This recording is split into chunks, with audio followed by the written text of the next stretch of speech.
lantai daripada istana itu harus dilapisi dengan kaca-kaca tebal yang bening. Bawahnya diisi dengan air, diisi dengan ikan-ikan hias yang indah-indah. Baik Tuan Raja.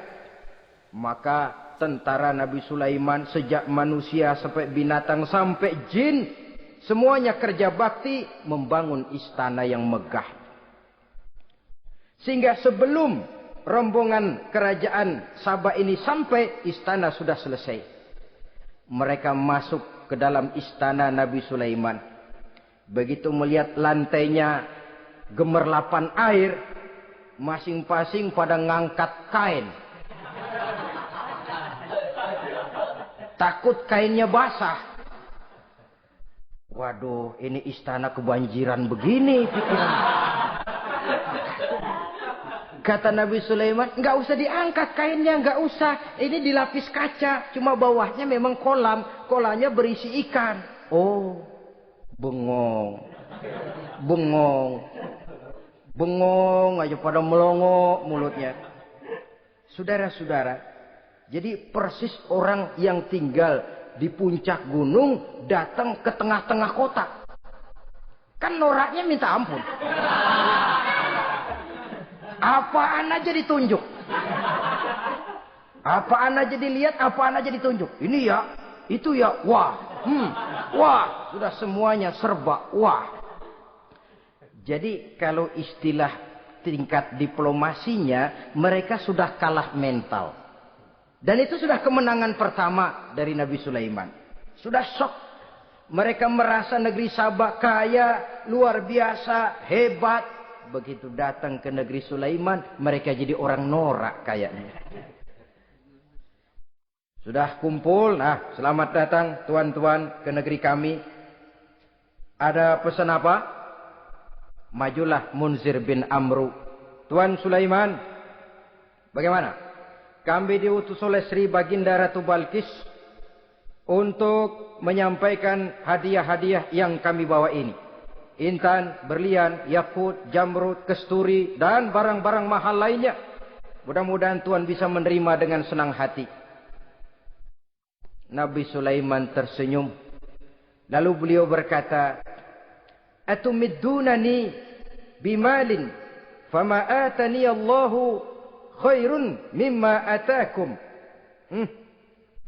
Kamu mau memberikan saya seluruh hadiah-hadiah permata intan ini? Padahal apa yang telah diberikan Allah kepada saya jauh lebih baik dari apa yang telah diberikannya kepadamu. Kamu merasa bahwa saya kekurangan semua ini? Ketahuilah tuan-tuan, saya punya lebih banyak dari apa yang tuan-tuan berikan sekarang ini. Irja' ilaihim, bawa pulang kembali seluruh hadiah ini. Sampaikan salam saya kepada ratumu, Ratu Balkis. Falanatiyannahum bijunudin la qibala lahum biha.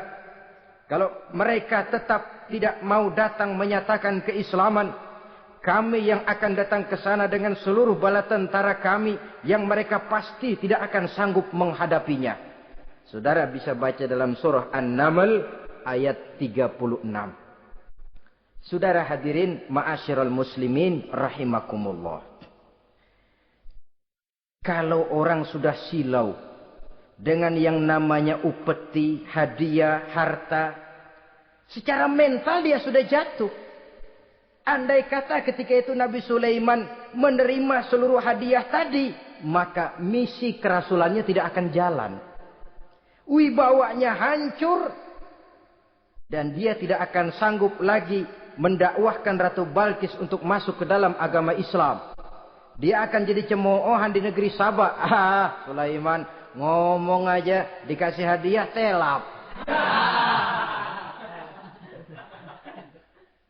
Nah, ternyata ada yang lebih mahal dari harta. Ada yang lebih mahal dari intan dan mutiara. Ada yang lebih mahal dari pangkat dan kedudukan. Apa dia? Harga diri. Dan itu yang langka sekarang ini. Lebih baik jalan kaki tapi kita bebas mendongakkan kepala kemanapun kita mau. Daripada naik mobil empuk tapi mata nunduk saja nggak berani lihat ke atas. Kehilangan harga diri. Ulama yang kehilangan harga diri akan menyelewengkan ayat. Pejabat yang kehilangan harga diri akan melakukan segala macam penyelewengan. Dan lain sebagainya. Harga diri sesuatu yang mahal. Terutama di kota-kota besar, kota-kota yang menyandang gelar metropolitan, biasanya harga diri ini sudah tidak dihiraukan orang lagi. Cuma untuk uang yang relatif kecil, cuma untuk kedudukan yang temporer, orang tidak segan-segan mengorbankan sesuatu yang paling mahal yang bernama harga diri. Akhirnya suap merajalela, sogok menjadi-jadi, semir pun menjamur. Bahkan malah kadang-kadang jadi target. Sehingga ada pernah berita jabatan wakil gubernur katanya dikomersilkan. Siapa yang bisa memberikan sekian puluh juta dia akan naik. Ini kalau sudah begini ya salam.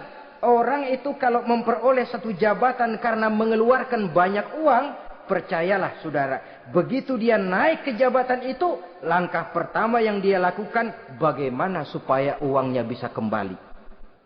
Bukan bagaimana bekerja sebaik-baiknya.